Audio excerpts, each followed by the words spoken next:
Yeah, I'm Paul Schaefer. I'm Will Lee. And you are watching the Letterman Podcast.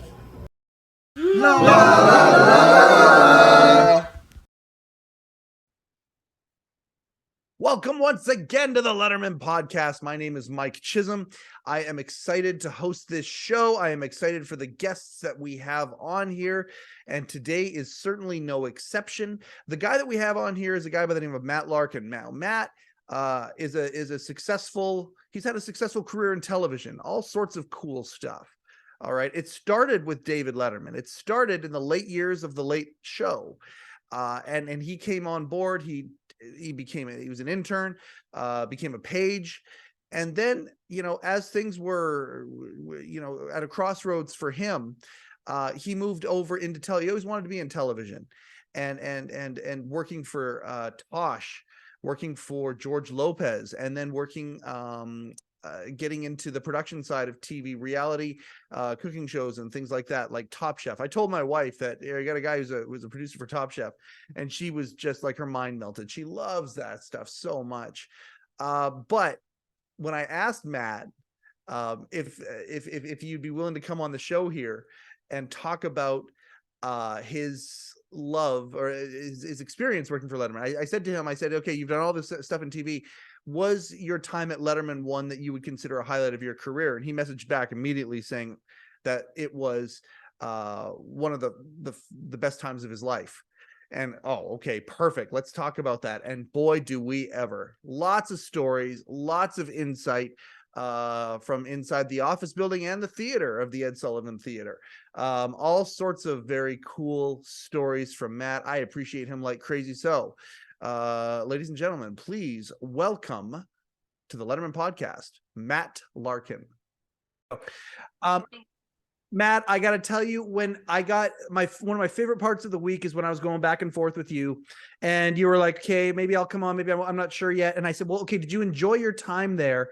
And you said, I've been in television for X amount of years, all these years, and my favorite part of my television career was working for Letterman, that you loved it so much. As soon as you said that, I was like, this is going to be a really, really good podcast.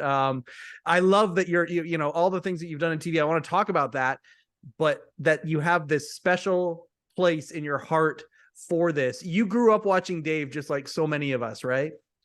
Yeah, I was a big late night fanboy starting around the age of 14.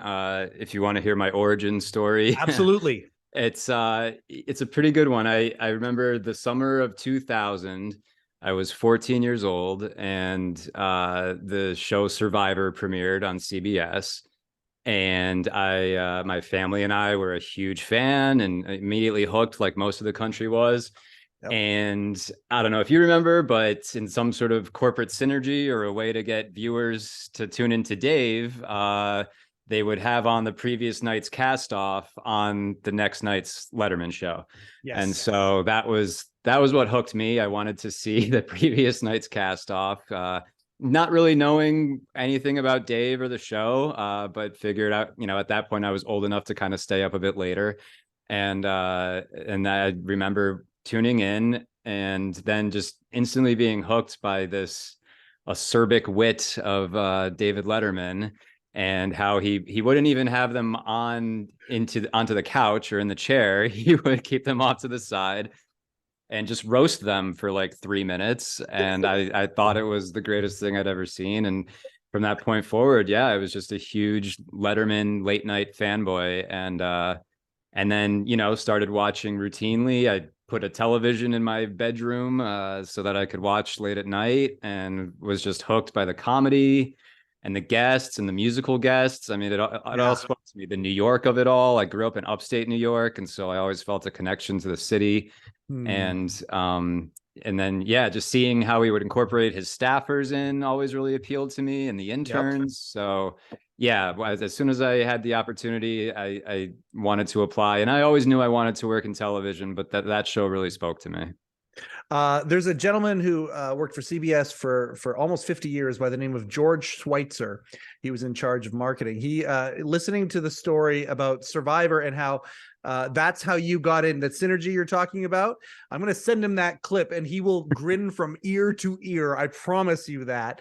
Awesome. That is so cool that was your gateway over to Dave. I love talking to folks who are younger than I am, and I love exploring the younger fan base, the people who came along, into the late show run and became fans of Dave. I love that so much. So would you say that watching that, you said you knew you wanted to get into television, but clearly inspired by the show, The New York of it all, like you talked about. What did you want to get into? What was your original aspirations of getting into TV? What did you want to do?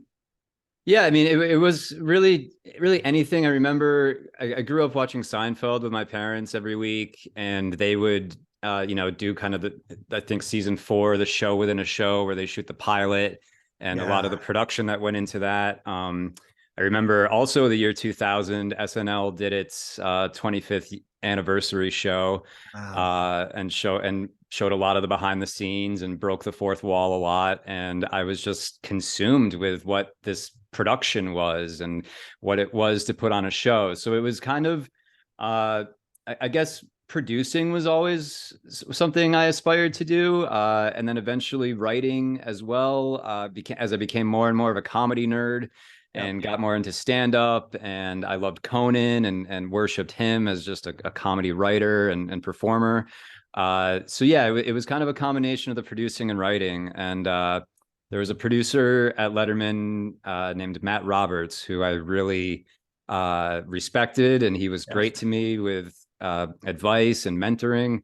And he had the perfect job to me, because he was both a segment producer, where he would interview these A-list guests and produce amazing comedy segments and interviews with them. But then he was also credited as a writer. He would, submit material and write material along with the writing staff. So some sort of hybrid there is what I always wanted to do.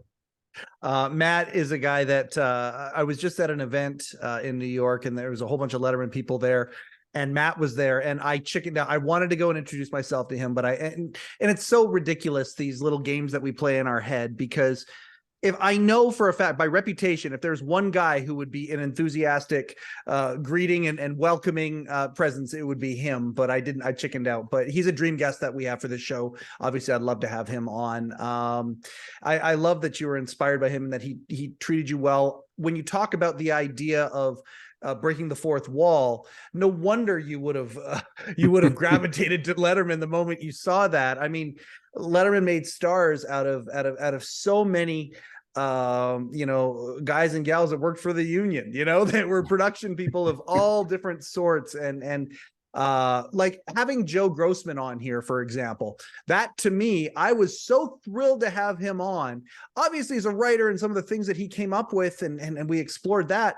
But I'm starstruck because it's Joe, and how many times he was on the show, and the clever ways that they used Joe. Just so much fun. And that show in particular, I don't know if any other show has really done it the way that Letterman has done it. And since then, I don't think that there has been one either. Really, really cool. So I want to know, let's move down the origin story a little bit further. You knew you wanted to get into TV. Was this a university internship, that kind of a thing? Did you go right into a film school or to a technical school that had to do with television, or did you go right into the workforce? Yeah, I mean, so when I was applying to colleges, obviously I had that in mind. I was applying to schools like Syracuse and NYU, getting waitlisted by some, getting kind of, Newhouse at Syracuse was like kind of the gold standard. And I got into the main school, but not into Newhouse. But ultimately, like so many of us, it was, the place that was cheapest, that was the right choice in the end for me, which was the University of Vermont. Which really didn't have any sort of film or TV program. This is kind of funny. I originally went in as a communication sciences major, thinking that was like communications. And then when I got there, they were like, oh no, this is like for people like ASL and people with actual, communication learning disabilities. So that's a kick in the balls right there. Is what I found that out the hard way at orientation. But I pivoted hard to the English major, And I was, I was always a fan of English. I was kind of that side of the brain, English and social studies more so. Yeah. And my mom is an English teacher, a high school English teacher. So grew up loving literature and film, obviously, and television. So all that. So I was like, all right, well, I'll go into English. Yep. And then my freshman year, they had a film minor, but my freshman year, they upgraded it to a film major. So it was film and television studies, all of a sudden was a new major at UVM. And I just added that to my course load. And I actually did a double major in English and film and television studies. And yeah, had some great professors there. It was a lot more history and theory based. They didn't have much of a production setup, which was tough. So I guess that's how I knew like I would have to really get some on the job experience. And I didn't have any real film or TV world connections or feet in the door. So I decided, okay, I'm gonna my junior year was like, I'm gonna have to really go hard after some internships. Okay, so your junior year, and as you were doing that, is Letterman right on the horizon? Is that something that you kind of you saw a through line? Like, I mean, we saw that as fans of the show. We saw these interns that would be featured, sometimes even on camera. You kind of knew there was a thing where that's a route. Is that something that was kind of part of the master plan from the beginning, or is this something that occurred to you midstream? No, it was always on my radar. I always loved how we put interns on camera. And, I think anybody who grew up around that time, now it's TikTok and YouTube, but back then it was like everybody wants to be on TV at some point. So there was some secret hope that I would get on camera as a Letterman intern. But also, if you go back to that time, I remember there being like publications, college publications, whatever, would do reports on the best internships out there for college students and kind of in any field. And always right at the top rankings was The Late Show with David Letterman. So you're kidding. Yeah, it was always like a highly ranked college internship around the time I was in school. So I was like, well, I want to work there anyways, and it's prestigious apparently. So let's go for it. And I applied for the summer after my junior year originally. Yep. Summer semester was always the most competitive because obviously just logistically, it's the easiest for kids to pull off. Yep. I didn't get in that semester. I did get an internship out here in LA with Sony Pictures Television in their development department. So wow. That was my first internship, which was amazing and really cool in hindsight, because at the time I remember they were pushing hard for this quirky, unique pilot they had just shot to get picked up, and it turned out to be Breaking Bad.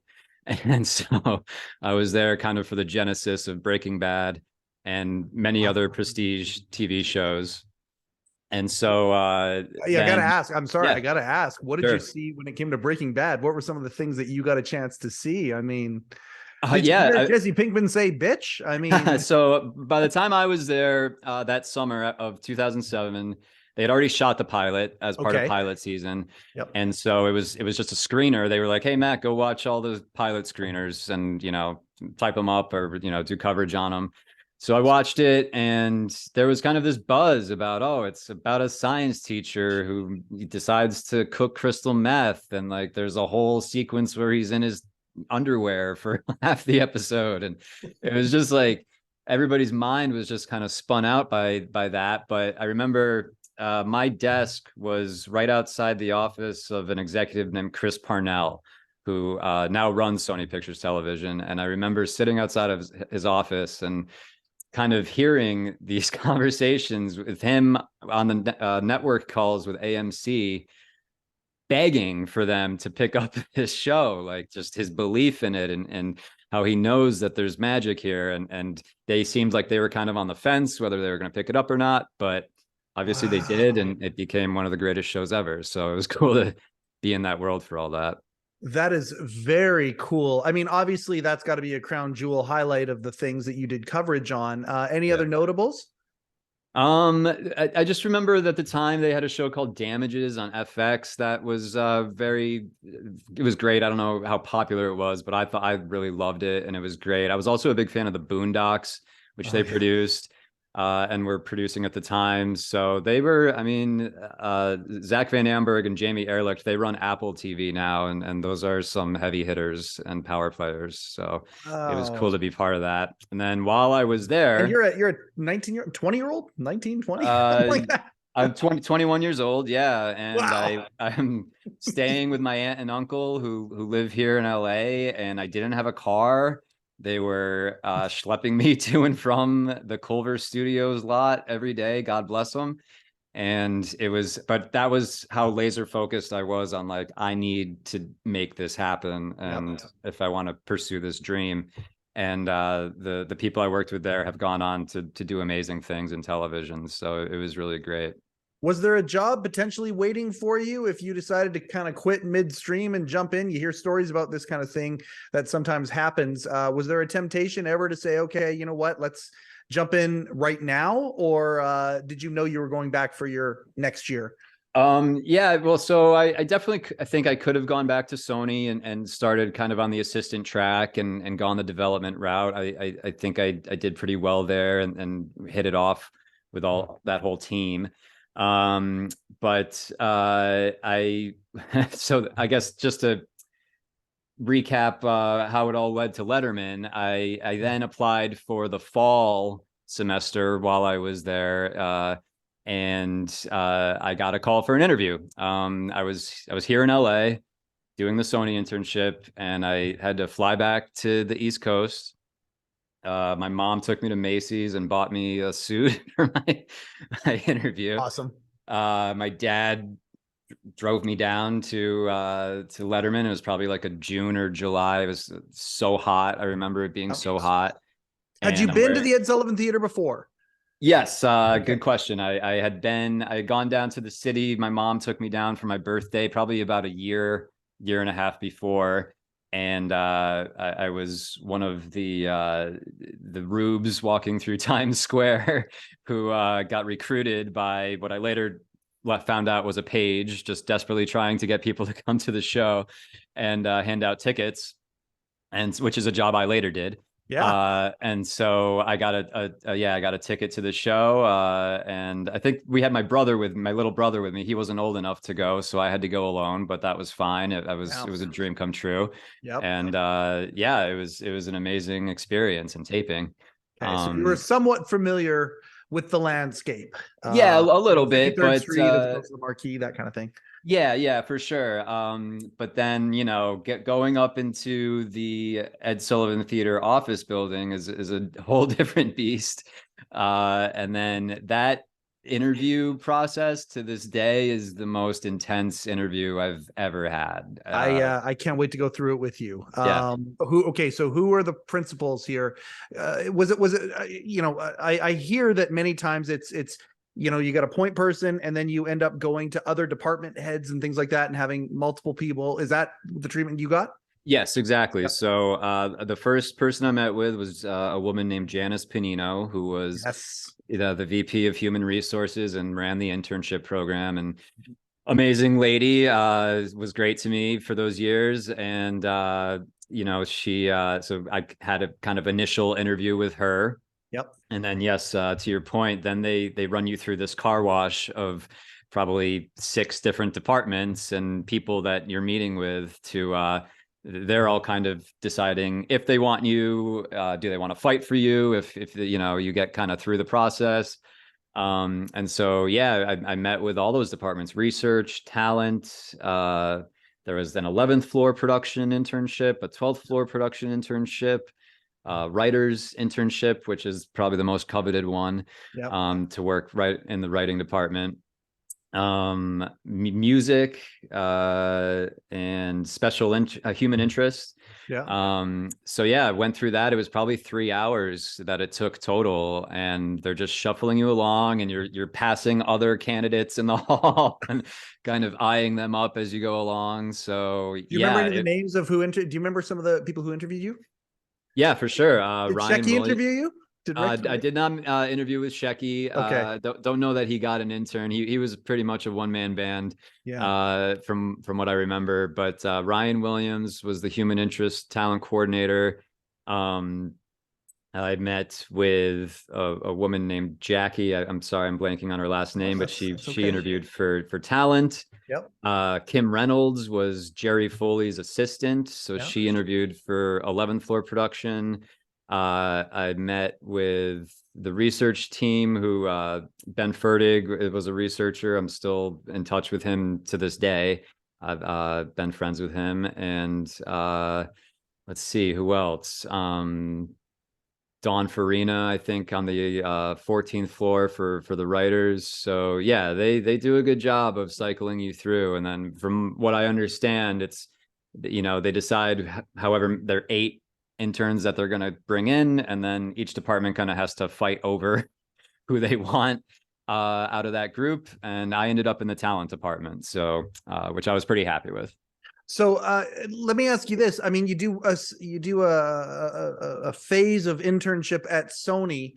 So you've had your foot in the door of production a little bit, that sort of thing. Did it serve you for that interview, or was it more just attitude and your first impression? Do you think that that got you the gig, or a combination?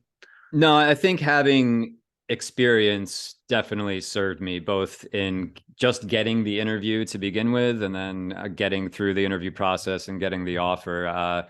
It seemed like they wanted people who, had a clear passion for television, but also had some on the job experience. Right. And they didn't really care how big of a comedy nerd you were or how much you wanted to be a writer. It was more, is this someone who's going to be a good fit for the team here? Right. Did they care that that you were an enthusiast of the show? Yeah, I think that definitely goes far. But I think by that point, most of the candidates had expressed that in some way, and were definitely fans and wanted to pursue that dream. Yeah. How long between the interview and finding out that hey, talent's interested in you? How long of a wait time did you have? Oh man, I would say probably a few weeks. I don't remember Yep. exactly, but You go back to Cali. You go back to California. yes, yeah, exactly. Okay. So Yeah. now I fly back on Southwest back to Los Angeles. I'm back. Everybody at Sony's rooting for me, and they know how big of a dream that is for me. Yeah. But yeah, it was probably a really tough couple weeks where I was just waiting for that phone call. And I don't remember exactly how I got word. I think it was a phone call now that I think back. And then by that point, it was game on. They're sending you an internship packet with all the details and all this information of what you're going to need. You're getting a staff list where Dave's name is literally on it as the host. And just the cool. I mean, it was the coolest thing, and it was so exciting. And then it was finished up at Sony. Had an amazing time there. Met Mel Brooks, who's another hero. Wow. Yeah, just incredible. Like Mitch Hurwitz walked through my office one day on his way to a pitch meeting. Like it was the coolest. And so that was great. But yeah, nothing could really compare to what I was in for leading up to Letterman.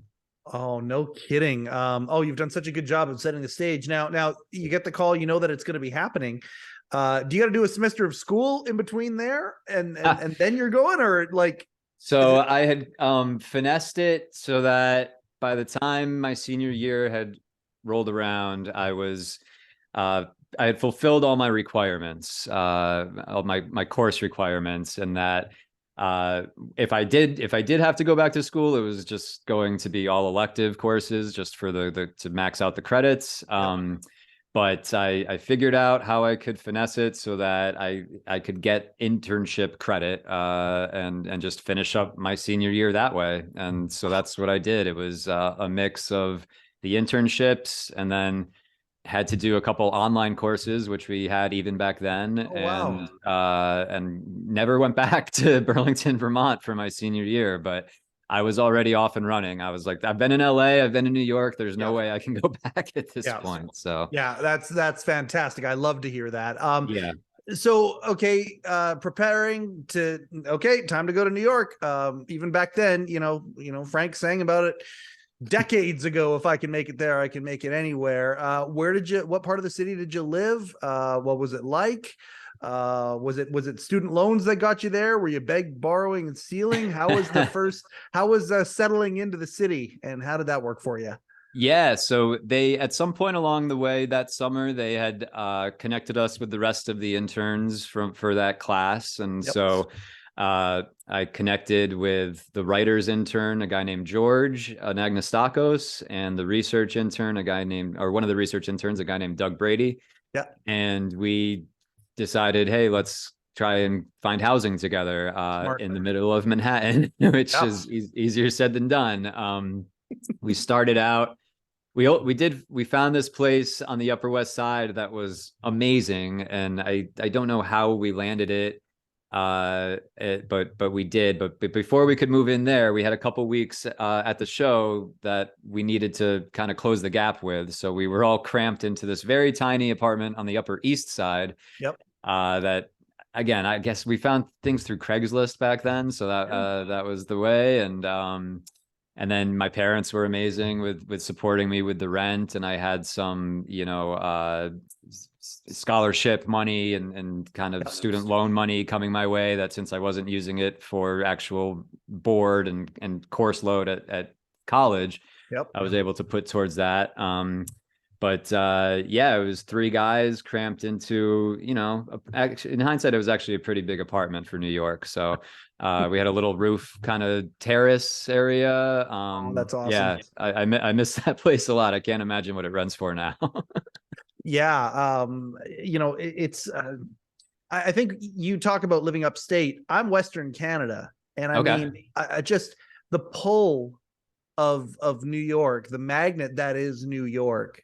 I think for just certain people, certain personalities, the pull of that city is the stronghold that it has on people's hearts is tremendous. And you go there, and how dense it is, how small the lodgings are, that sort of thing does not matter. The magic just covers it all. And I love hearing you talk with such fondness about being cramped as much as you were, and finding the magic in that, finding the these things. So what month are we talking here? You're closing up this gap before you get into the Upper West Side apartment. What month are we talking here? What time of year? Yeah, so just real quick, I just want to touch on your last point. But yeah, please. I mean, again, growing up in upstate New York, I was a giant Yankee fan. So we'd go down to the city for games. I grew up watching NYPD Blue, Seinfeld, of course, which took place in New York, SNL. So yeah, again, like you said, it's just this draw, this beacon that it was, in addition to Letterman, like that was just a dream of mine on its own, was to live and work in New York someday. I love Broadway and musicals and all of that too. So, but yeah, so ultimately, I think it was like the third week of August when we started. Wow. They had just come back from probably a 2-week summer break hiatus. Yep. So then they threw us right into the fire. How so? Let's do it. This is great. How do they throw into the fire? Yeah, so we show up day one. They stuff us all into the 8th floor conference room, which is where human resources and kind of the administration floor was. Yeah. And we're all so nervous and just like not really talking to each other. Janice comes in and welcomes us, and she's delightful, by the way. I've only met her in person once, and then we've gone back and forth, but from all accounts, just absolutely efficient and delightful. Yeah, she's amazing and a true New Yorker as well. So you have to love that. And she's just so matter of fact with how she talks to people and lays things out. So she kind of came in and gave us her spiel. And I guess the two things I remember most from it are don't wear costumes on Halloween, because some intern had made that mistake once, and Dave actually put her on the show to kind of roast her a little bit. And they just decided from that point forward, we don't really wear costumes to the office on Halloween or for any occasion. So they made that very clear since we were the fall semester. And then and then she also said, you will see Dave in the hallways, and when you do, don't cower in fear. Look him in the eye and say, "Hi, Dave." and because he doesn't want to feel like some monster that people are afraid of. So I love that you're saying this. No, Matt, this is great that you're saying this, because so many times the stories get convoluted. It's a game of telephone, right? And then exaggerated and all that kind of stuff. Hearing it right from the horse's mouth here. It's not, don't ignore Dave, don't make eye contact, all that, like the way that some narratives have explained it during your time there. Absolutely make eye contact, say hi to him, that kind of a thing. Don't cower. Love that you're saying this. This is great.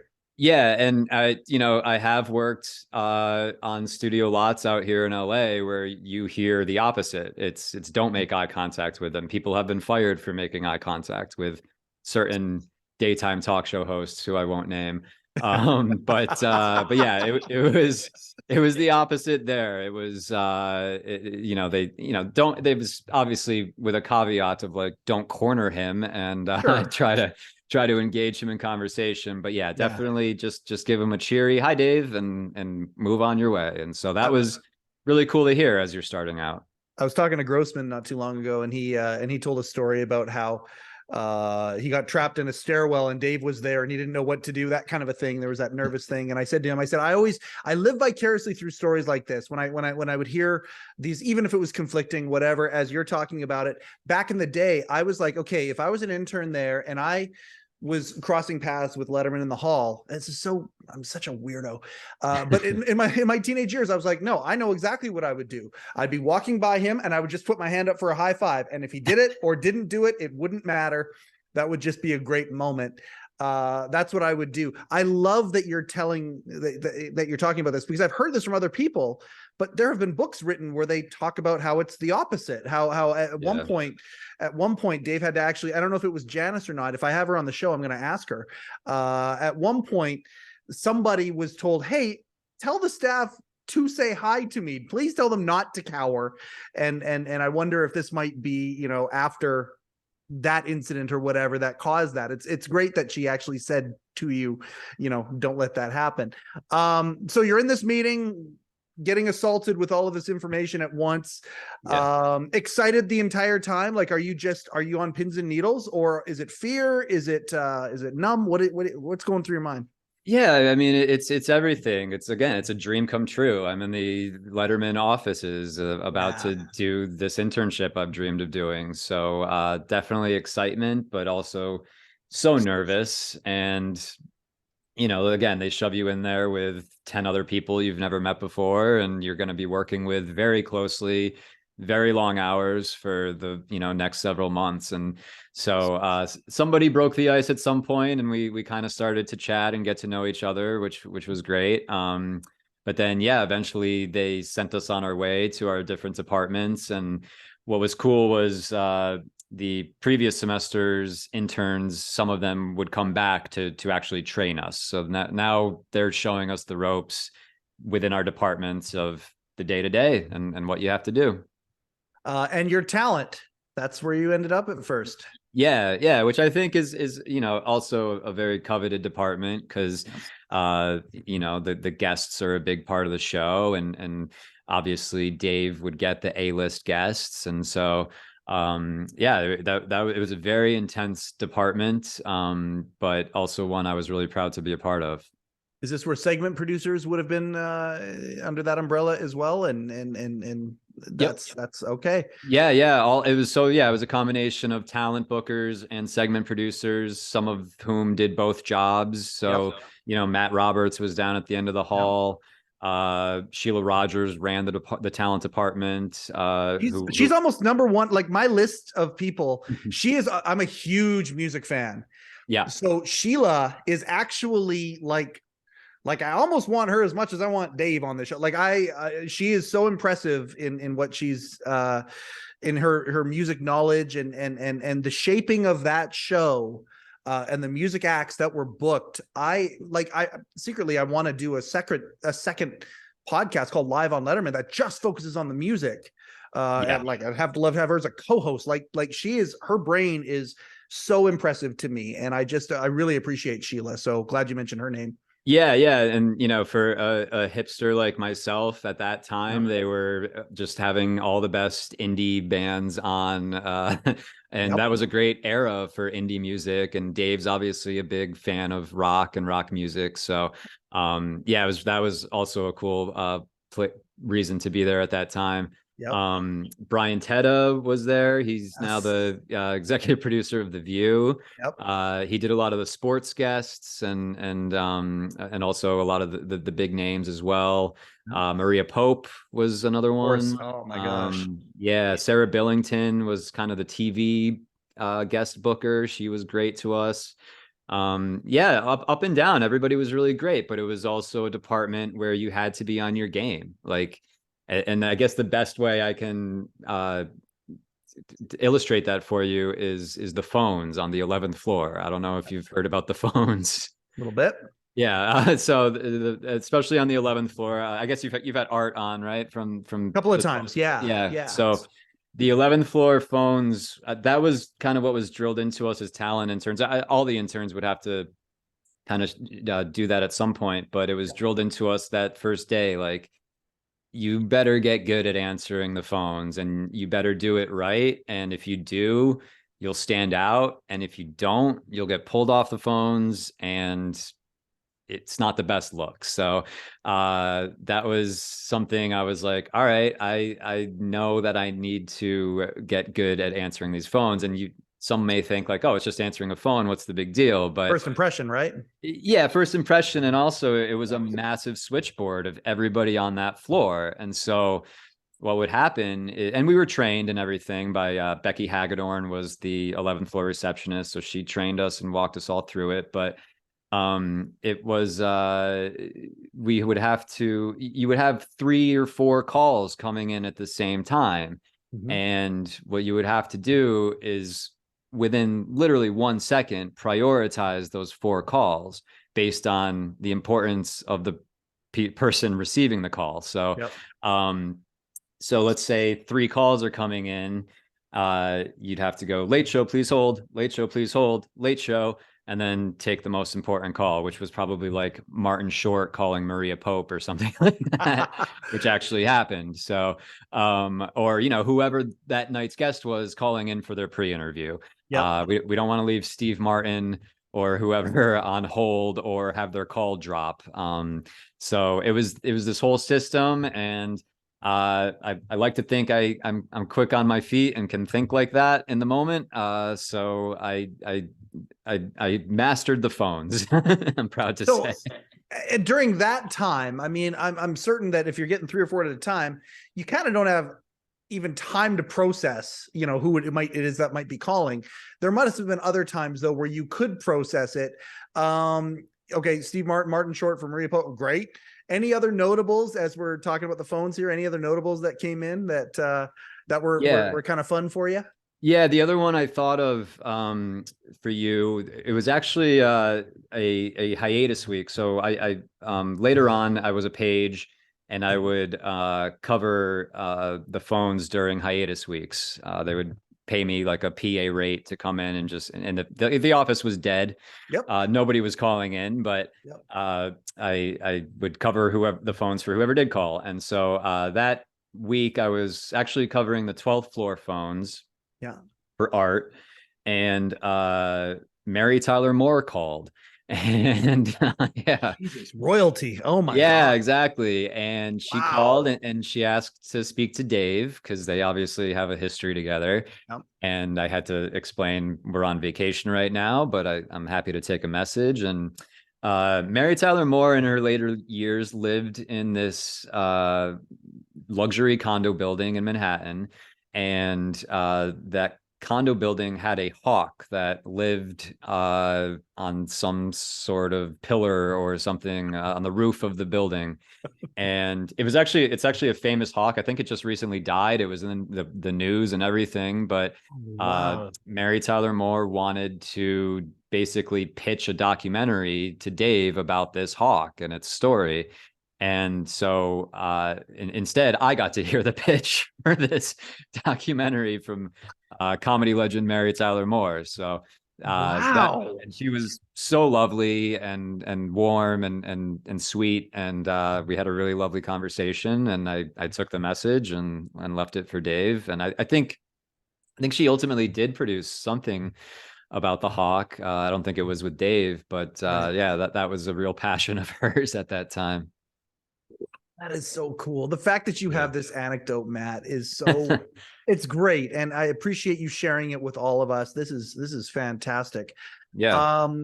Okay, so talent department, okay, running the phones. What are some of the other things that were you just getting coffee? Were you helping to prep pre-interviews and things like that? Like, was it everything in between? Yeah, it was. So every morning there was a coffee run for the whole department. Yep. It's pretty standard. Yep. Then there was something called the morning report, which was myself and the other talent interns, who I should mention, Carrie Kemper, who's gone on to a great TV writing career of her own. The thing I learned there was that, and I guess I learned it after the fact, but they were very much an analog show in a increasingly digital world. Yep. So every night we would have to set various VCRs around the office to record the next morning's morning shows on the Today Show, Good Morning America, the early show. Yep.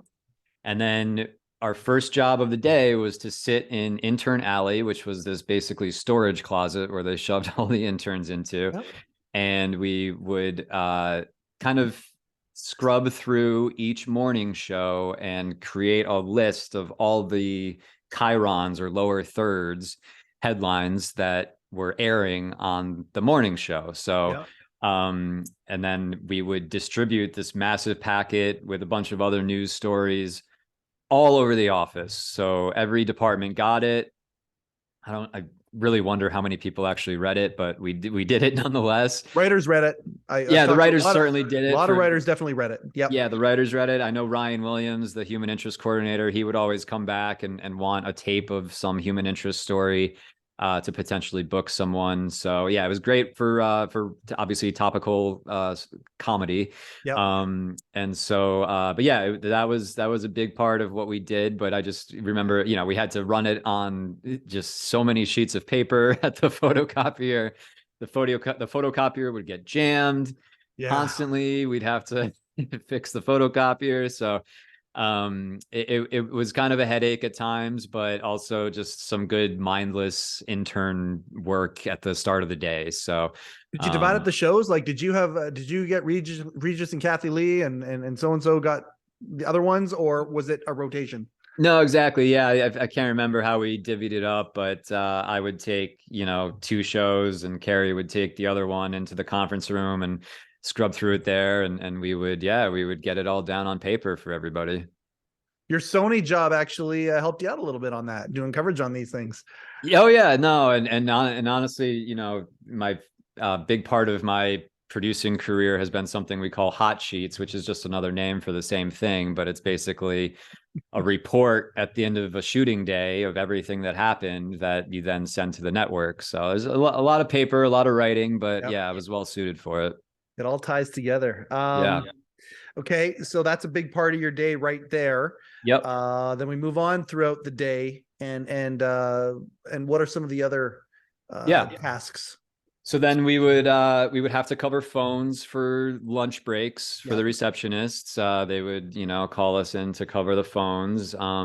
I don't think we ever had to make lunch runs. That everybody was kind of good about, they wanted to get out of the office and go for a walk and get their own lunch. So that was never a big thing. Did you go to Rupert's very much? Oh yeah, I went there almost every day, and I was a big fan of Rupert's too. And still am.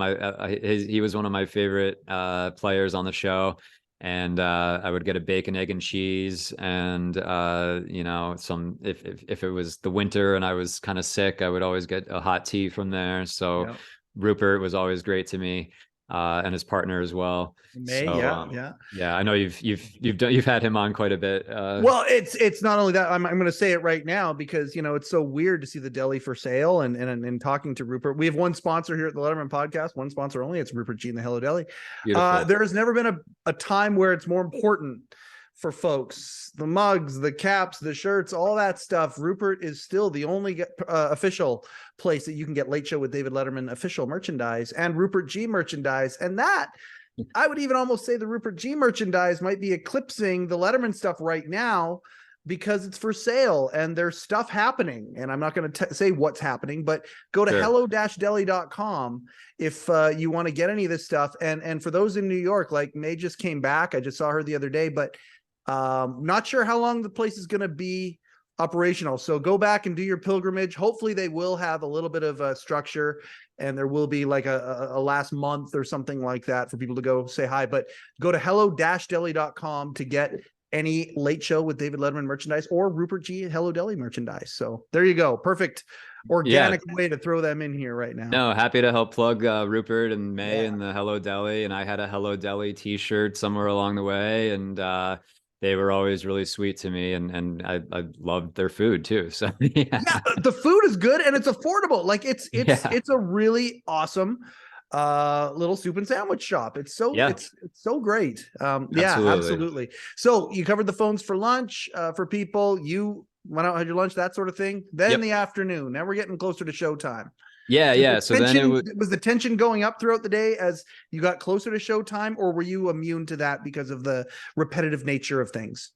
I would say I was immune to it just because everybody was immune to it, you know, that unless there was some big guest like a politician or someone where there was a little added tension, like it was so routine and everybody was so comfortable, and that was what I loved about it. Was it's like you come in, you work all day, you tape the show, and then you kind of unwind, and then you come back and do it all again the next day. And I just loved that.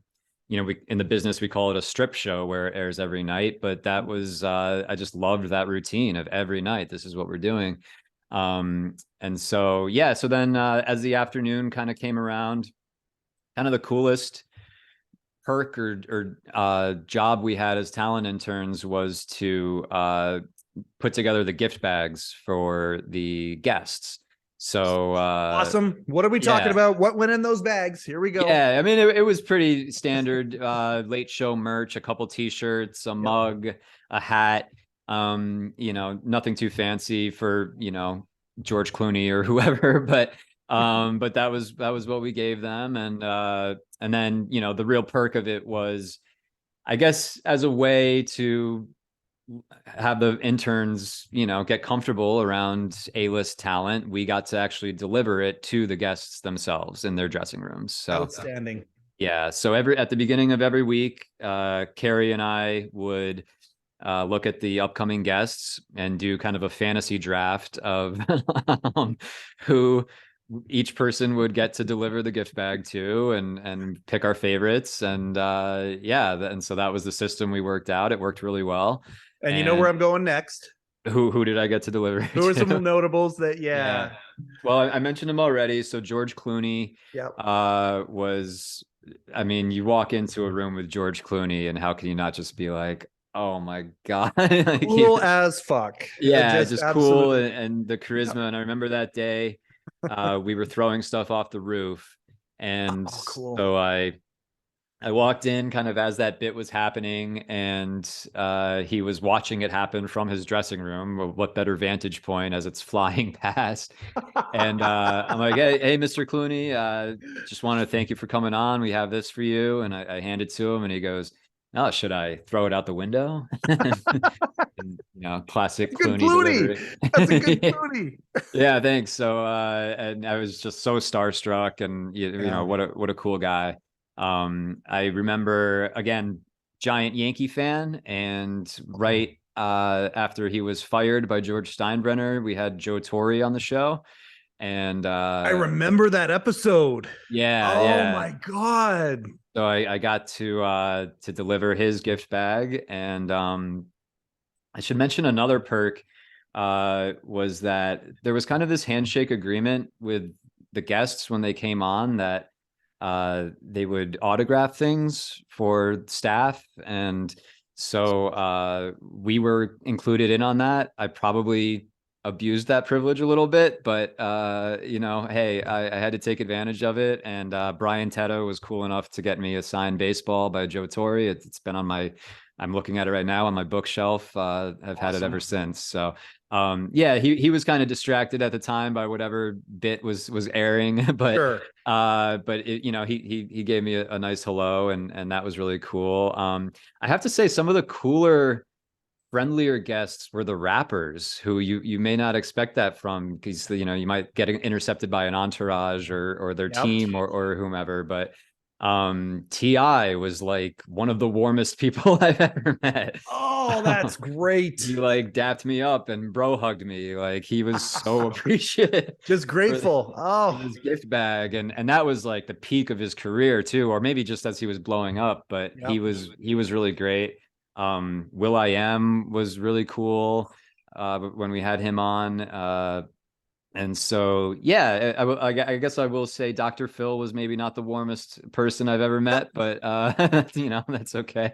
But we had some good ones, and I got some great autographs over that time, and that was a really good kind of training ground for becoming a producer, where you have to be comfortable around talent and not be starstruck or unable to find your words. So Dr. Phil, I think, gets a pass because we just had was it Craig Thomas? I forget who it was that we just thought were, and they were the ones who came up with the Dr. Phil's words of advice, the ongoing bit that just was so good. And I can imagine that when, like, I remember the episodes where he would be on and he was kind of ready for war. Like he was kind of good to go there. I would think that his mind would be elsewhere.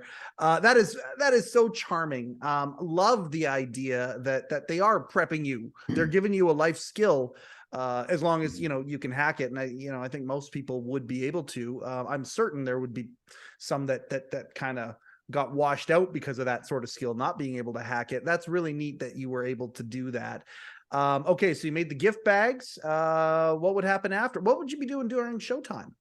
Oh, that's showtime right there. I mean, that was a big part of it. Yeah, we had to, deliver those kind of before they would go on for their segment. But during the taping. Yeah. And then it was really, after that, it was just kind of being on standby for anything that might be needed. The talent bookers would always be down there during the show, on standby for the guests, and so they may call up and need something, if a Band-Aid or anything that might be needed. So we were just standing by, and then after the taping, we were just ready for anything that the talent department might need, and it was pretty quiet as after that point.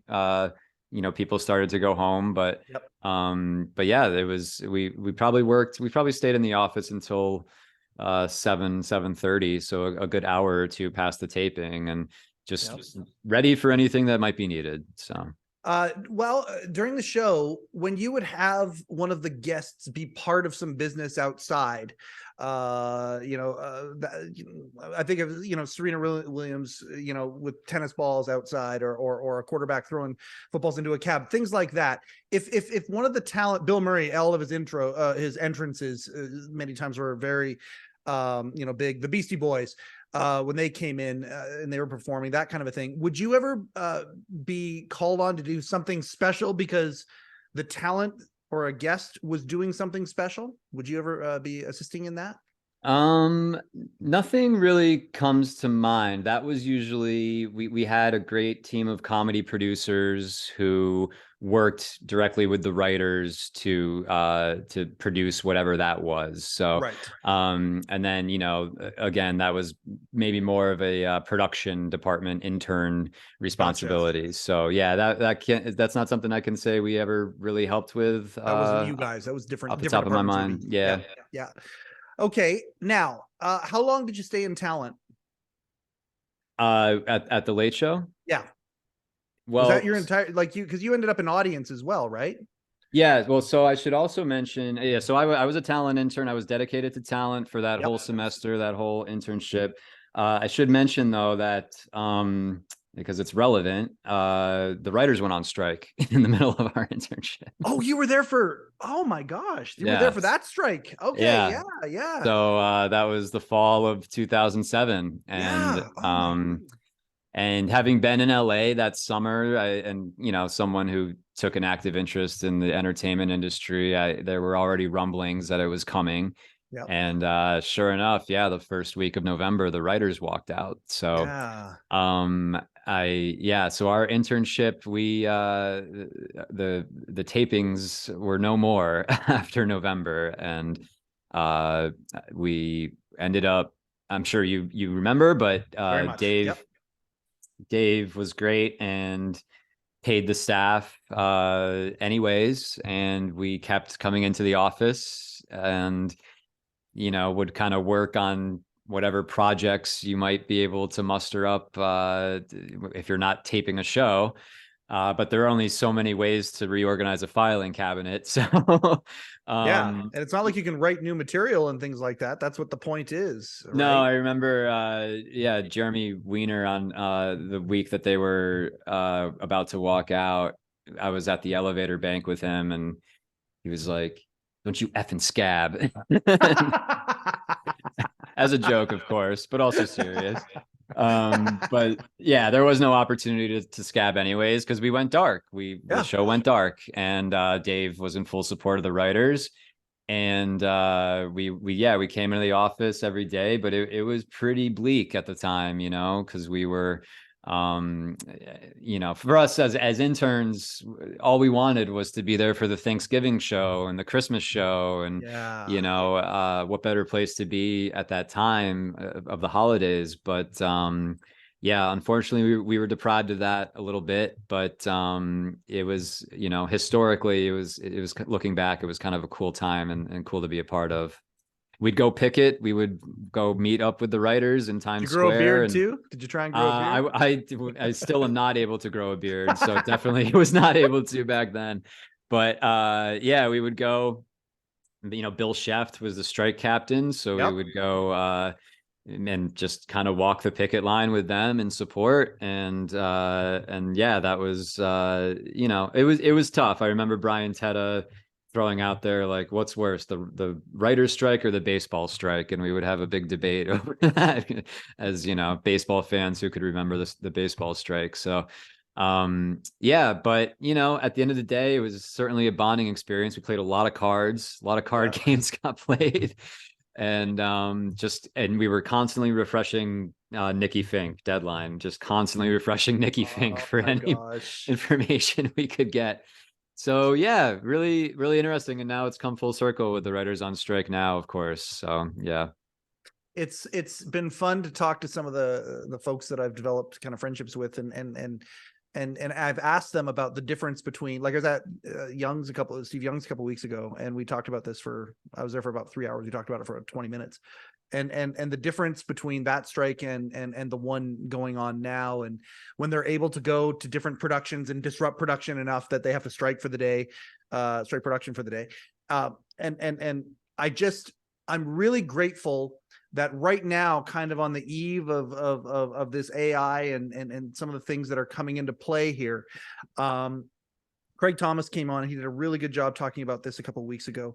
The idea that writing shouldn't be a side gig. You look at you watching Survivor with your parents and having this through line, knowing that you want to be part of TV, and writing might not have been the thing that drove it like that, but we want to create something that kid who does want to be the writer and is really invested in it can go and do that as a career. And it isn't just some side hustle, and it isn't just some 5-week deal here, and it can be a real career still. The AI stuff, streaming, all of this, I really, really hope that we can come up with a really good deal for a long time, and it's not just studios taking the next 10 years to try and figure ways around the deal, but it's something that everybody can benefit from it, because at the end of the day, we want more creative. I mean, I understand how AI works, and taking other things and putting them all together and mashing them together for new ideas. Well, I want the people who are inspired by the muse, true inspiration, truly new things. And we need to foster an opportunity to do that. And so I'm glad that this came up today.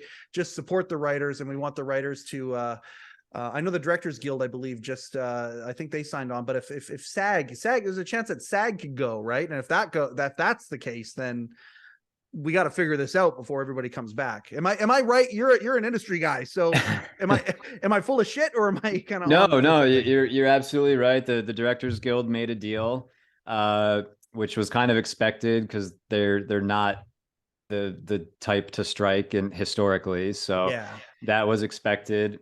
My brother is actually a talent agent out here, so he works with actors, and yes, they're negotiating now with SAG-AFTRA. We'll see what happens on that front. But yeah, actually, the day today we're speaking, it's day 50 of the writers' strike, and it's crazy how fast it flies by, and unfortunately, no progress has been made. So, but I remember back then, you mentioned Steve Young talking about, he told a story about how he went into a Verizon store, I think, for a new cell phone, and he was looking at it, and all of a sudden some bit popped up that he had written. It was airing on this cell phone that he was looking at, and he was like, I should be getting paid for this, and he was absolutely right, and they should get paid. And streaming has now become this massive machine and monster that we have to make sure people are compensated fairly for that stuff. So yeah, absolutely. I'm glad we got a chance to talk about this at this point here. And Dave, famously, I was going back and forth a little bit with Chef.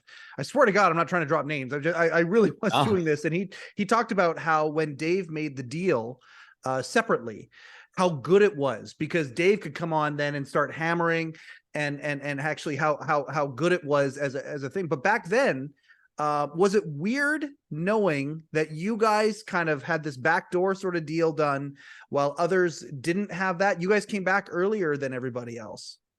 Yeah. So I remember internship wrapped up without any fanfare because there were no holiday shows. There was none of that. Yep. I went home upstate, and the plan, I think, for the show was to bring in the new crop. They had hired new spring semester interns, and so I was going to be going back to train them.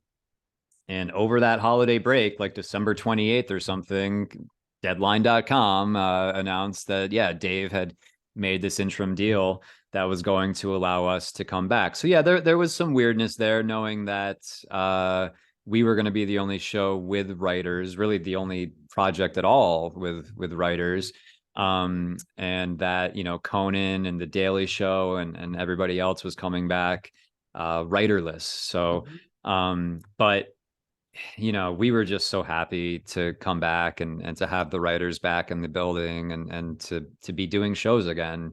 So I'll actually just I know we talked about souvenirs and stuff, but absolutely, since it's coming up now, I'll share it with you now.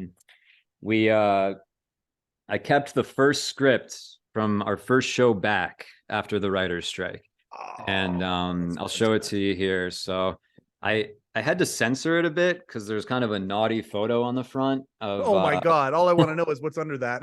Yeah, I'll tell you off air, but okay. Basically it's just imagine a writer, a male writer from the writing staff in a sensual pose in a lawn. And tell me it's Mulligan. It's got to be Mulligan. I'll tell you who it is. But all right. It's the caption, it says "Miss Me," and so, and then as you can see, for every script, we had writers, but nobody else did. They dropped the W in the late show header to the bottom, and then it's like that's a writer kind of picketing. So, oh my God. Yeah.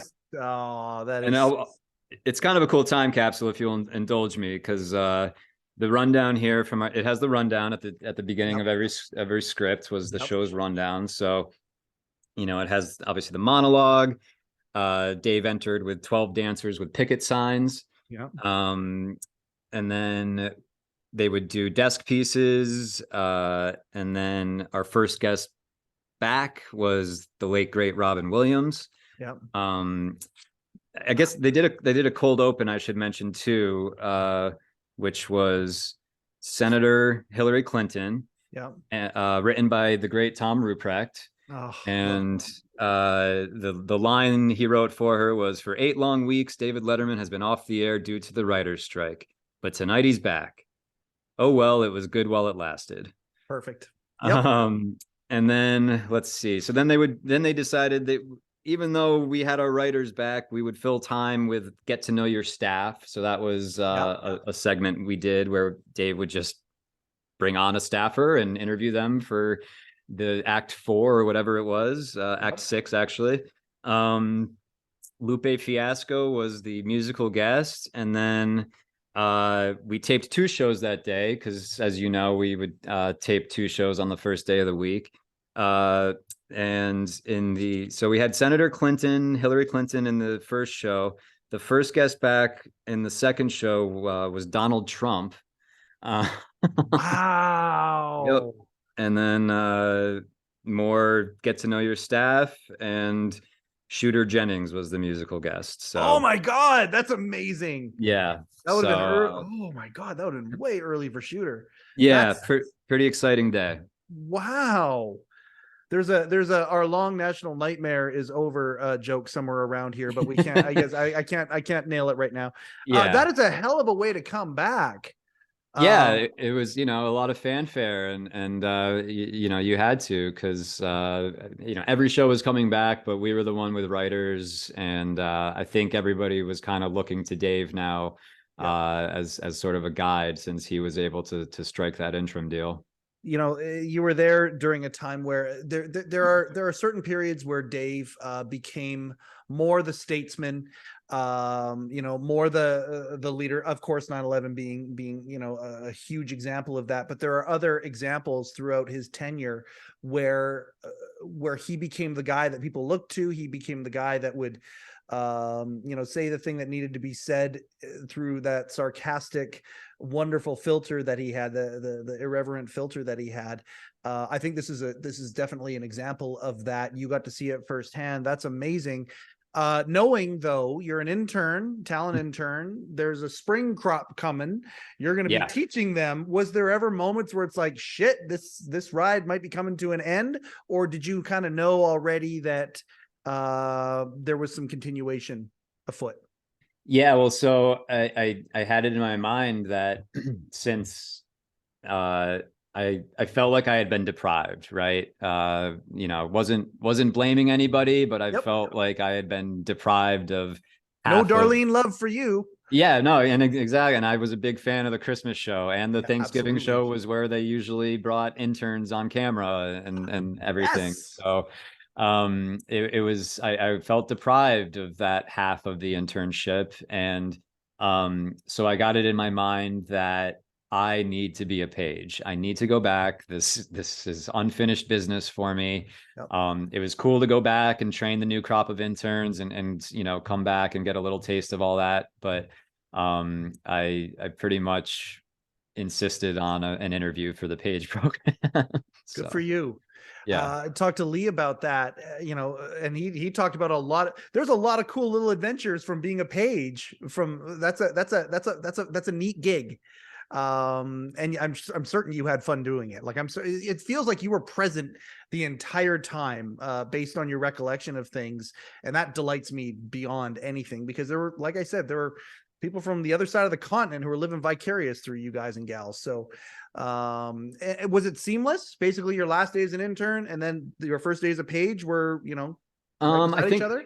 No, I think I probably interviewed maybe as I was wrapping up the internship and training the new interns. And then there was a good 3 weeks in between interviewing, torture, heading back upstate. And now I'm not going back to college. So it's, if I didn't get the page job, I didn't know what I was gonna do. Probably come out to LA.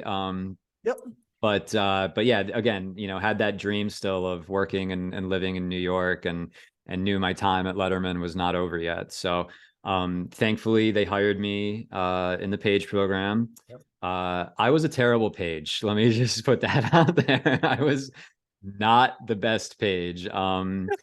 As you probably remember from attending tapings, the late show pages have to be the cheerleaders Oh of yeah. the show. Dave Like, called it an indoctrination. The audience gets indoctrinated at one. yes. Yeah. No. Oh yeah. Absolutely. And There's a system there.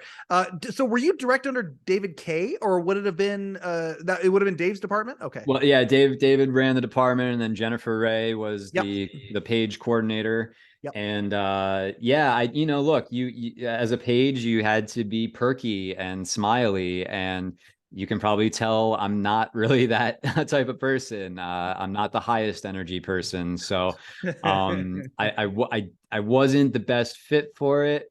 There are other page duties. Again, we would go into Times Square to recruit people for the audience.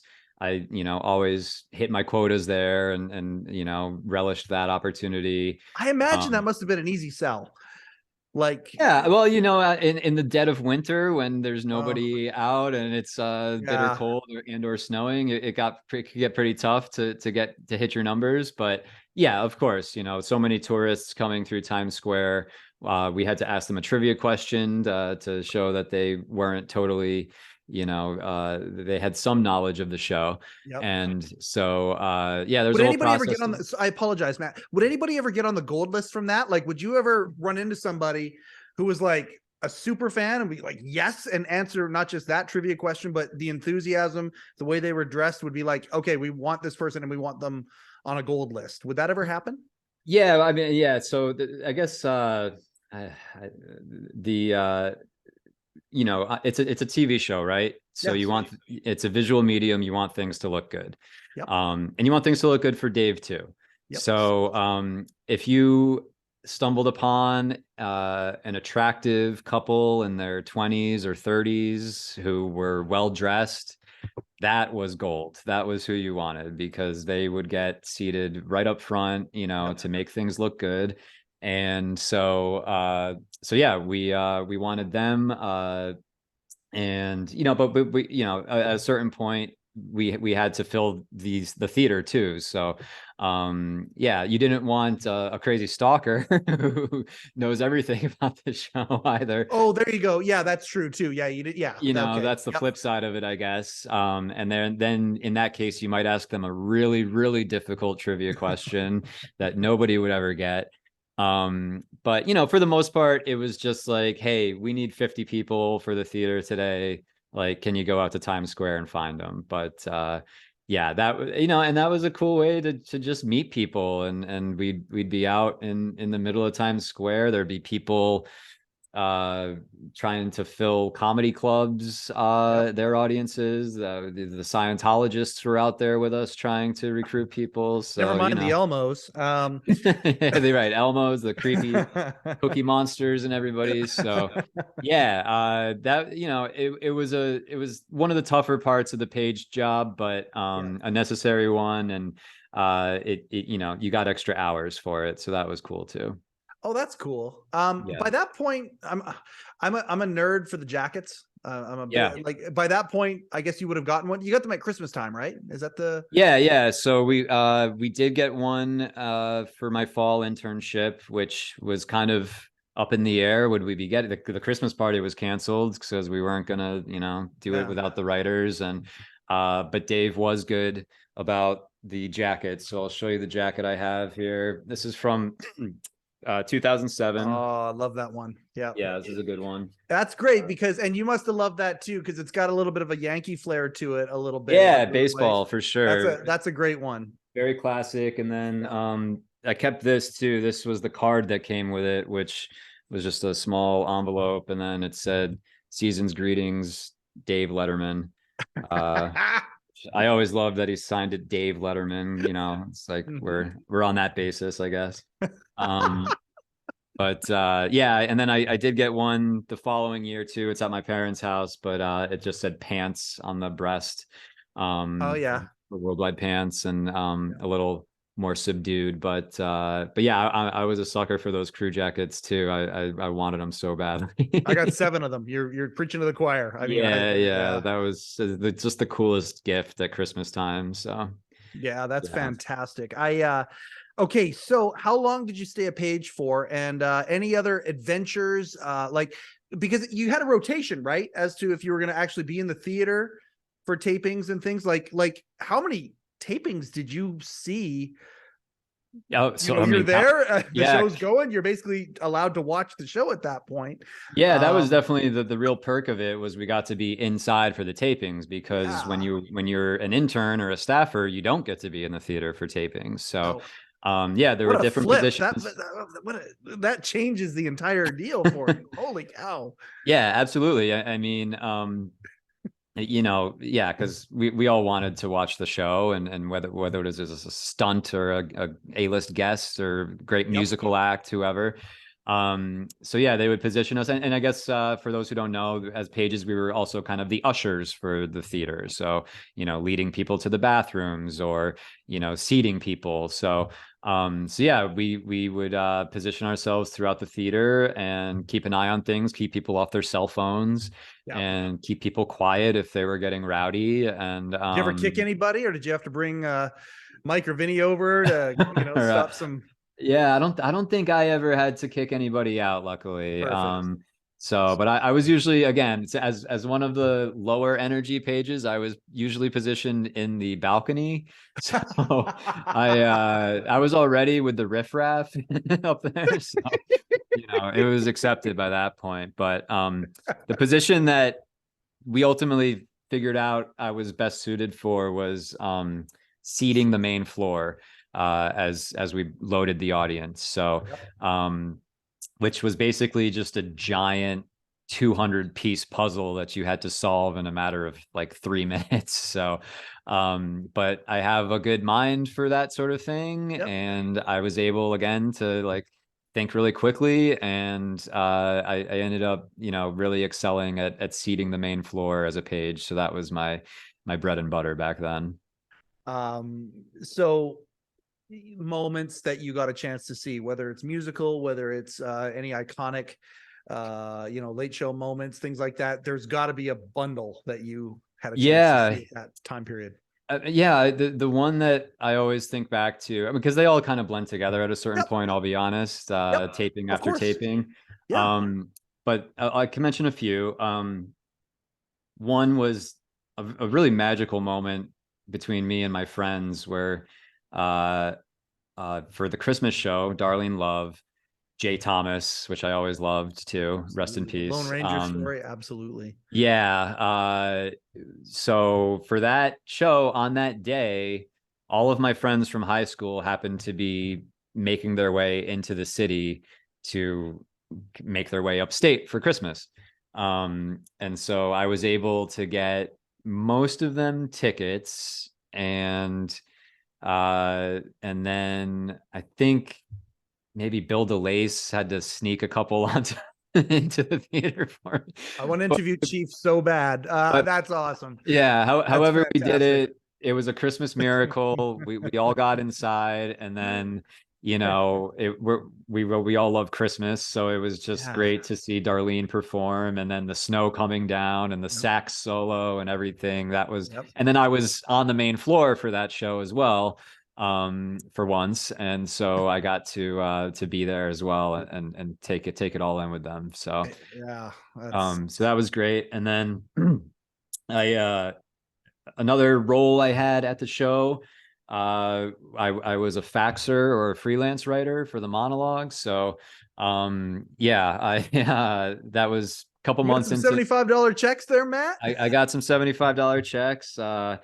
And Steve Young, who we've mentioned, was kind of the leader of all that, and God bless him, because he had to take so many pimply faced early 20 somethings showing up at his office, knocking on the door, begging to be freelance writers, and he was always very diplomatic and very sweet about it. He would usually tell you like, hey, we're pretty full right now, come back in a few months time. and which happened to me. But then eventually I went back, and he gave me a shot, and yeah, it took me a few times to get in there, and a couple months probably to get my first joke on. But Do you I remember what it was was? not only do I remember what it was, I have the cue Oh, card still. this is great. So yeah, so this is the cue card from it that Tony got for me. If you can see it here. And it's basically, It's a Regis joke. of course, it's a Regis You wrote a joke. Regis joke. Oh, Yes. So, and it's pretty cool because there's kind of a story behind it. They rewrote it at some point because there's like masking tape here. So they reworded it somehow. Um, the this don't cross here at the bottom, that was something new that had just been implemented, where Dave always used to go to commercial after the monologue, and then at some point they decided, it was probably a strategy to keep viewers around. He wasn't going to go to break. He was going to throw to Paul and the band. Or no, I'm sorry. He they was flipped going it. to, You flipped it. Yeah, it used to yes, be say hello to Paul Schaefer, and then they would exactly. play him to the desk. But then they Right. switched it to a commercial break. Yeah. Right. So Yep. yes, exactly. I'm sorry. So, but No, that's so they great. had to remind him to not cross because he Oh, was going to do, I think, like great moments in presidential speeches or something like that. So nice. so the don't cross is there to remind him, but also that tells you that this was the last joke of the monologue, which means it was both raunchy and strong. So I was pretty proud of that. My mom framed it up nice for me, and it's hung on my wall. This is my prized possession. Like I can imagine it is. if I need to escape this Yep. apartment ever, this is coming with me. And so I was right out. Unfortunately, I wasn't inside the theater for it when it happened, but Oh, I was right outside the theater, and I was like listening through the door, yep.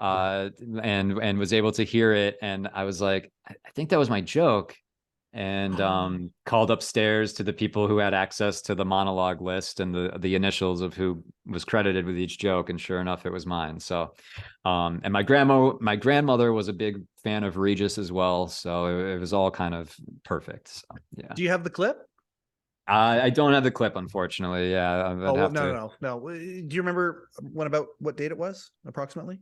It was, yeah, probably I want to say July of 2008. It's buried in my emails somewhere. So We'll figure that out. yeah, yeah. We'll get that. That's too special to not have. We'll try and figure that out so you Oh, can. that'd be awesome. Yeah, I would love to Yeah, have that. Yeah.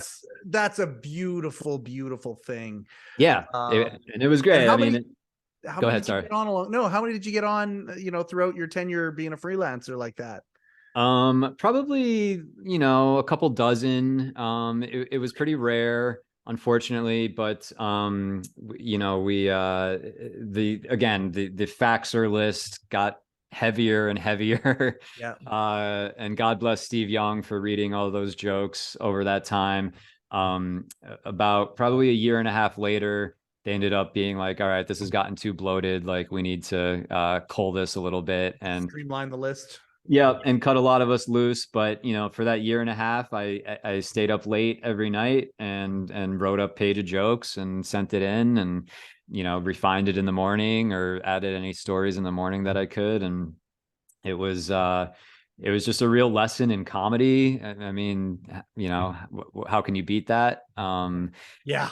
Learning how to be concise with your jokes and brief and word things the right way, land things the right way. So Yeah, you're also yeah. paying your dues in an environment that is just like that. I'm a big personal development guy, and there's what you did, that exercise there. I mean, you got it on air. You win, but at the time, you might not realize that what you're doing are building skills that are going to serve you for the rest of your life, skills of tenacity, not giving up. Like that's beautiful that you did that outside of your position there. And I know a lot of folks there did. Mm-hmm. But it just says to me that is the quality of people that they were looking for these types of programs, these positions, and the show itself, Worldwide Pants as a company, is such an excellent example of promoting people from within, people ending up being having these crazy careers in writing or executive producing, for that matter, with Barbara, where they didn't intend on it, but they did such a good job of hiring from within and elevating people. So that's really cool that you had that happen. That's awesome. Yeah. And honestly, I should add too, you know, the day I got the call that I was being cut loose from the faxer list was one of the saddest days of my life. But it was also, to your point, such a good lesson in show business. Like, nothing is permanent in show business. And now, you know, I've been a TV producer for 16 years now, and I've had shows get canceled. I've had opportunities slip through my fingers for whatever reason. And you know, just a lesson to not take things personally, and that those things happen, and you just have to, you know, take them as they come, and use them to grow. So yeah, this is the bridge I wanted to cross to kind of finish the episode, but I want to make sure that we haven't that we haven't finished mining some of the page stuff there. Are there any other things as part? How long were you a page before you eventually, because that was your last position before you left, right? Yeah, so the page program was a year-long program. I did the full year, and I was there, you know, with the thinking that, oh, I'll be here ready to interview for any jobs, any staff jobs that come along. And I interviewed for a couple, and nothing ever worked out, but it was so hard. But the other thing too was that even though I had this dream of becoming a staffer and working my way up to writer or producer, everybody at the show was telling me, don't do that. Like, you don't want to do this. Dave's not going to do this show forever. And you're going to pay you're going to pay your dues. You're going to climb the ladder, and then Dave's going to retire. So go to LA, like, go west, young man. And that's where the opportunity is. And I was stubborn about it. I didn't want to hear that, but ultimately they were right. And so I hung around as long as I could, but eventually, you know, had to accept that, all right, that chapter's done, and we're going to move on to the next part of my career. Would it be appropriate to give a shout out to anybody who gave you that that valuable advice? Was there any mentors there that you know what, let's generalize it a little bit more. Were there any mentors there that that you had that were staffers that you appreciated while you had your tenure there? Absolutely. I mean, so like in terms of that advice, Janice was number one. Like, she did not pull any punches with that. And she was right, as she usually is.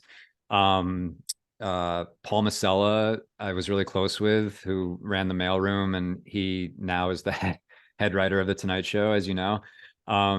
He and Chris Galetta, who is another great writer, they all said that to me, and again, they were right. You know, Matt Roberts, he did his best to try to get me some opportunities in New York, but ultimately there's just not enough work in New York for what I wanted to do, and LA was where I had to come, and it was when I moved to LA where things really started to take off for me. And I want to talk about that. But, well, yeah, okay. I just want to ask this because I think I know what we'll finish on. Were there any, when I asked you straight up during our text conversation that delighted me so much, I asked if you kept any souvenirs, and your words were, yeah, I raided that place. Do you still have more stuff? And if so, we're going to finish off with that stuff. And I want to talk about your trip to LA first, and then we'll finish off with the stuff that you kept. Sure. So you finish, and then did you know what you were flying into when it came to LA, or was it just, okay, time to go boots on the ground? I don't have any real contacts. I've got to just kind of start from scratch. Yes, I should mention first that I stayed in New York for another year and was an assistant. Yes, I was an assistant for a talent manager there, and learned very quickly that I did not want to pursue that side of the business. Just wasn't for me. Had great experiences, met some great actors, actually met Martin Short through that job, who is a hero of mine. So, you know, don't have any ill will towards it, but I needed to be in production. I needed to be working on a show. So I came out, and April of 2010, I moved to LA. And it's so funny because after all these years of networking and trying to make connections, it was my best friend from high school who gave me my first job as a PA on Tosh.0. And where so he was the production manager on Tosh, and he needed a PA Yep. and brought me on board. 2011. And That Tosh was blowing up at that point. yeah, no, it was wow. it was the exact time that he was starting to blow up, and they were talking about Wow. him like being the new face of Comedy Central Yeah. over Jon Stewart and things of that nature. So they obviously had a hell of a run on that show. I did 3 months there as a PA. Also got to submit jokes for Tosh, and you know, it just kind of kept that ball rolling. That was such a fun show to work on. I mean, for anybody who's watched it would know. And then when I was at Tosh that summer, after a few months, one of the writers, and this is how the industry works out here. It's everybody word of mouth. Like, hey, do you know somebody who'd be good for this? So one of the writers got hit up saying, hey, we're hiring a monologue writer's assistant for George Lopez's talk show. Do you know anybody who might be good? And so he put me up for that, having monologue experience, and so a writer's assistant job, as you probably know, is very coveted. So I got offered, and I really agonized over it because I knew Tosh.0 was a really safe bet in terms of job security and where that show was going. But I also knew that a writer's assistant job is, you just can't pass it up. So so I moved over to Lopez and worked for George over there. And then that's funnily enough, a month later, I was working with Robert Morton. So I was gonna ask if you cross paths with Morty or not. Yeah. Oh, that's fantastic. Yeah. Isn't he fantastic? I Yeah. love Robert Morton so much. Yeah, he's the best. And he the show was undergoing some retooling as I was getting there, and Morty was brought in as part of that, and to run the show. And you know, so I was geeking out hard on working with Morty, and you know, definitely relaying that I had been a part of Letterman. And so really loved working with Morty. He's a hell of a storyteller. Oh, yeah. Stories. I could listen to him all day. And I mean, I told him as I was courting him for this thing, and finally he came on, and we've got a good little rapport, Morty and I wore jackets and jeans because of that guy. Like, seriously, he was one of the coolest motherfuckers in the whole world when I would watch him on Letterman back in the day. I love Morty, and talking to him, even like, they say don't meet your heroes. That's one that I met. Oh, he is so great and such a good storyteller, and so many amazing stories. Yeah, and it's so cool to like see him on his episode of Larry Sanders, and talked about that. He had he had the American Television Award. He's got it in his living room. The one that no, give it back. He's got it in his living room. And he was great to me. He was always really good to me. He brought me on to a Tom Papa project after the fact, after Lopez wound down, and you know, so he was great. And George was great to me too. I can't say enough good things about George as well. Oh, that's fantastic. Okay, and let's bring it to now. What are you doing now? Yeah, so Lopez got canceled. Yep. Ironically enough, we got pushed out by Conan. As a Conan, yeah. So I do like to mention that happened. And then so then it's, you know, it's the freelance TV grind, and the next opportunity that came along was on a competition reality show called Face Off, which was about special effects makeup artists competing against each other. So it wasn't exactly what I had been pursuing or dreamed of doing, but it turned out that they were having their own success at that point, and then there was a lot of room for advancement. So hold on, not necessarily what you were dreaming, but maybe realized or unrealized, or maybe at that moment you realized it, you were totally prepped for it. You were ready for that job. Right. You know, And I should rephrase that, because what I ultimately realized was that the dream was just to work in television. I didn't really care, like, if it was late night or a sitcom or a game show. Survivor, like whatever. I didn't really care. I just wanted to be in the middle of everything and be on a production. So and that show was a hit and it was awesome. We made some great television, and we ran 13 seasons on that show. So you can't shake a stick at that. And No. I cut my teeth there. I mean, that show is what made me a producer, because I learned all the skills of how to interview, how to edit, pre-production, just I became so well-rounded there, that I can't say enough good things about my time on that show. And then that, competition reality is a really fruitful part of television. So that springboarded me to shows like Top Chef. And so for the past 5 years or so, I've been working mostly in cooking competition shows. Yeah. I guess the thing I'm most proud of recently is a show called Fast Foodies, which was on a network here called True TV. Yeah. And it streams on HBO Max, now Max. Yeah. But the reason I'm proud of it is because it was the perfect marriage of comedy and competition. And we were just basically it's a satire or a parody of the cutthroat pressure cooker competition shows. But we get to do a lot with comedy on it. And so we're very inspired by Letterman and shows like Eric Andre and, Adult Swim type stuff, where we go into post and we just totally have our way with it. So, very proud of that. And just, it's been a long, fruitful career for me ever since. And I'm glad that we talked about that, because I'm going to go back to the beginning of what you said is, okay, well, you've been working in TV for a long time. Okay. So, but did you like your Letterman time? And then immediately, it's some of my very favorite memories that I had. And I love that so much. Again, we've had on this show so many of the different eras. And I mean, when you got people who, came in older at the beginning of late night.